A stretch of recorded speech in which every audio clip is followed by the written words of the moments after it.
Estamos de volta e agora você acompanha a entrevista realizada com o governador do estado, Carlos Moisés da Silva. Entre os assuntos, a polêmica compra dos respiradores. Bom, estamos aqui direto do Palácio da Agronômica, residência oficial do governador Carlos Moisés da Silva. Nós estamos com ele aqui, ele gentilmente nos recebendo aqui na sua residência. Obrigado, governador, pela receptividade.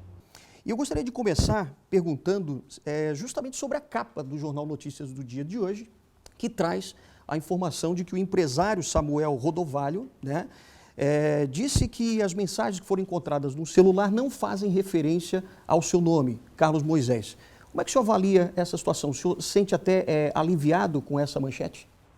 Bom, desde o começo, eu não conheço nenhuma dessas pessoas que fizeram negociações ou que ofertaram ao Estado. Não há participação nenhuma do governador, então eu sempre estive muito tranquilo em relação a isso.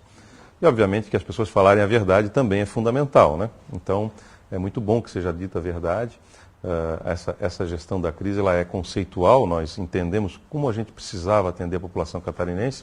A ordem é dada para que se faça o planejamento adequado, ou seja, o fechamento do Estado e, ao mesmo tempo, equipar os hospitais para atender as pessoas.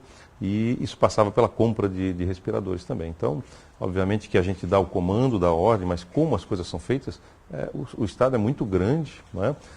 Muito setorizado, e todas as relações de compra, aquisição, enfim, do Estado são organizadas por servidores, a maioria de carreira, enfim, que estão nesse processo. O senhor não estava sabendo, por exemplo, que estava sendo feita essa negociação e que o pagamento seria à vista de 33 milhões de reais? Isso não, isso a gente soube depois, lá no dia 22 de abril, né, depois que o pagamento havia sido feito. Então, todas as medidas do governo, e eu determinei pessoalmente, entendi que já era um caso de polícia.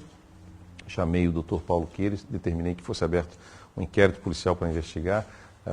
A secretaria remeteu todos os documentos, isso foi no dia 22, 23, até o dia 28, todos os documentos chegaram, todo o processo chegou, foi instaurado. Nesse meio tempo, eu digo, imediatamente, nós vamos procurar seguir esse dinheiro, saber onde ele está, e aí entrou a parceria da PGE com a própria Secretaria da Fazenda, que identificou movimentações financeiras e trouxeram ao meu conhecimento. O que a gente faz?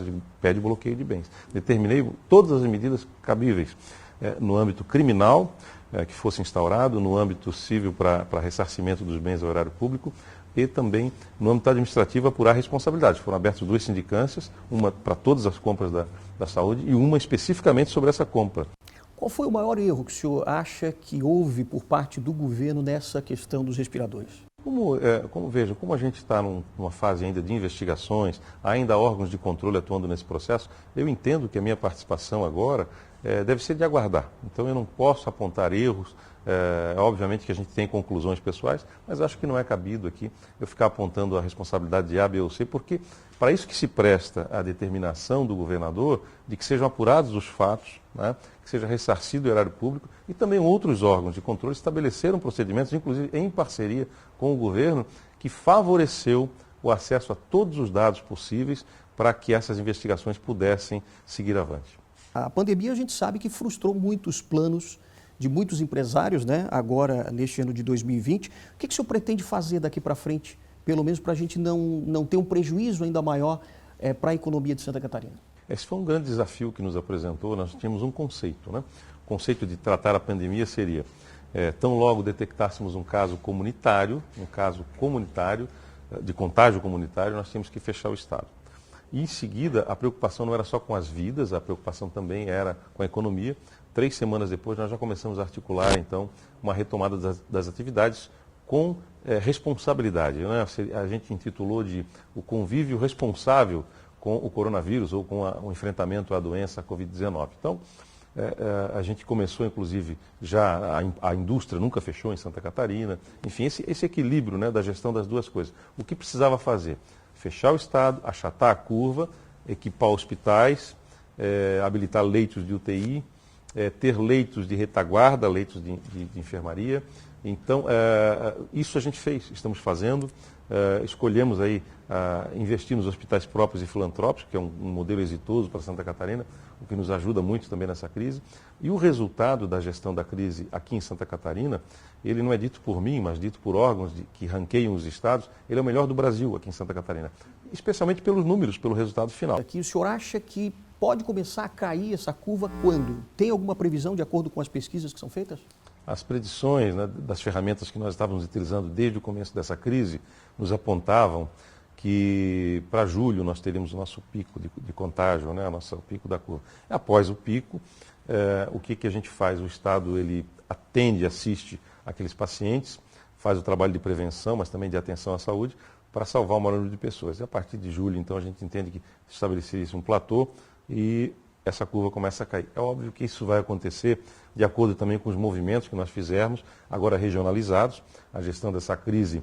No primeiro momento, o formato de o Estado ser por inteiro fechado também deu um alerta a todos os catarinenses. Por isso que nós temos regiões aí com trabalhos muito exitosos, todos foram alertados, nós fechamos realmente todas as atividades e nessa retomada, então, agora da gestão compartilhada com os municípios, nós podemos ter regiões que, de fato, terão ainda segunda onda ou picos maiores do que a média do estado de Santa Catarina, com resultado óbito mais grave, maior do que outras regiões. Por isso, essa gestão compartilhada, porque o governador não pode fazer um decreto especificamente para um município, né? Então, a necessidade agora de tratar diferente os desiguais. Bom, o senhor projetou aqui investimentos da ordem, eu tenho essa informação aqui, da ordem de 2 bilhões de reais para os próximos meses, né? Onde é que o senhor pretende buscar esses recursos e como também pode pagar, né?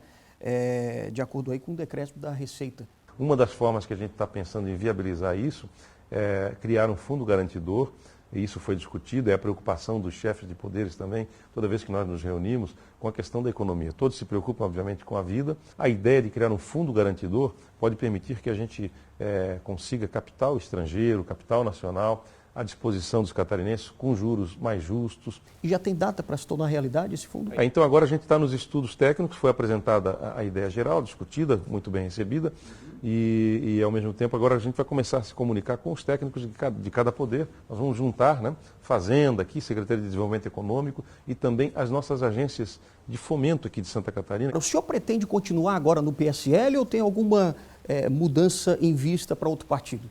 Não, o PSL se organizou no Estado, nós temos o nosso presidente aqui, o Fábio, deputado Fábio Choquete, que também correu o Estado todo, enfim, organizou o partido. Agora, 18 prefeitos passaram, né, vieram prefeitos com mandatos, vieram para o PSL, 14 vice-prefeitos, são mais de 60 vereadores. Então o partido deu, de fato, uma encorpada. E obviamente que o partido é um instrumento para estarmos aqui hoje, senão se não tivesse na condição atual, na legislação atual, eu precisava de um partido. Então, por que não o PSL, que é o partido que me trouxe até aqui, juntamente com o presidente Jair Bolsonaro. E como é que está o relacionamento hoje com o Bolsonaro? O relacionamento é bom, eu não tenho nenhuma dificuldade, não tenho afastamento, eu sou muito bem atendido por todos os ministros do presidente da República. Acho que o que ele faz em Brasília, com critérios técnicos do seu primeiro escalão de governo, todos os seus ministros, a gente repete aqui. Acho que as entregas boas que o presidente também tem feito com os seus ministros em Brasília, em todas as áreas do governo, a gente tem repetido aqui também. Há alinhamento, sim. É óbvio que não pensar igual em tudo não significa ser um oponente. O senhor, de uma certa forma, teve uma enfraquecida na Assembleia Legislativa com apoio de deputados. Como é que o senhor pretende retomar isso? E se o senhor está se preparando, por exemplo, agora para a reeleição? Eu não falo em eleição porque uma coisa que eu aprendi que as pessoas dizem que a política é uma nuvem, né? Uma hora ela está aqui, daqui a pouco está em outro lugar. Eu cuido hoje de fazer gestão, esse é o meu perfil. Eu nunca estive filiado a um partido político, esse foi o primeiro. A Assembleia Legislativa eu respeito todos os deputados e todos os poderes, enfim, tudo se relaciona a objetivos, né? Interesses públicos e republicanos do Estado de Santa Catarina. Então, portanto, base na Assembleia eu acho que é uma questão muito importante. Acho que a pandemia afastou a todos, né? Nos deixou todos meio em casa, meio afastados, as reuniões não foram mais presenciais, mas agora a gente retoma, obviamente, a aproximação, o diálogo. Eu tenho certeza que nós temos muitos deputados na Assembleia Legislativa que querem as mesmas coisas que o governador Carlos Moisés. Eu acho que é uma questão de tempo para a gente poder estar alinhando, retomando uma base consistente, mas de forma muito republicana, sem trocas, não é? Sem fisiologismo. É isso que a gente tem feito e eu vou continuar fazendo isso. Existem ainda, né, nesse campo político, 5 pedidos de impeachment ainda do senhor. Como é que o senhor avalia isso? Eu acredito que esses pedidos eles não têm uma fundamentação na nossa avaliação, né? Ou todos que aportaram, que a gente teve contato, não tem uma avaliação nem técnica, nem jurídica, nem política, nem uma fundamentação política, porque em vários deles as alegações não procedem, não há ato do governador envolvido, enfim, não há um clima para esses procedimentos caminharem. O próprio presidente da Assembleia tem afirmado isso publicamente, né, que não é o caso, né, desses processos caminharem. E eu acredito também que a gente misturar as coisas, politizar o momento, politizar a pandemia, politizar medidas duras que nós tivemos que tomar, né, trazer isso para o campo político partidário de pró ou contra, é muito ruim, é um ato assim que vai muito contra o interesse público e também a vontade dos catarinenses. A nossa função aqui, enquanto governo de Santa Catarina, ela é muito mais relevante, muito maior do que as discussões que acontecem em torno de todos esses processos de impeachment. Agora, governador, qual vai ser a sua atuação nas eleições agora municipais, né, que estão chegando, já que o projeto era, por exemplo, eleger 50, né, pelo menos 50 prefeitos em cidades aí médias e grandes. Como é que está esse planejamento? Recebemos aí 18 prefeitos, 14 vice-prefeitos no PSL, recebemos também mais de 60 vereadores, então o partido que era magrinho, né, que era minguado, ele já tem um corpo, já tem um grupo. Nós temos pré-candidatos também, vamos participar, vamos compor eleições com outros candidatos de outros partidos em alguns municípios. Não precisa ter protagonismo em tudo, enfim. Eu acho que é uma união de esforços. O mais importante do nosso lema é que quem venha para o partido do governador, para aproximar do governador, seja republicano, tenha boas práticas e venha para a administração pública para fazer a coisa certa, fazer o que a gente tem feito no Estado. Tem só uma curiosidade, o senhor antes, no relacionamento com a comunicação aqui em Santa Catarina, né, o senhor antes estava fazendo às vezes lives e também nas suas redes sociais, né, colocando várias informações ali. E de repente o senhor está fazendo um ciclo aí de entrevistas também pelos meios de comunicação tradicionais.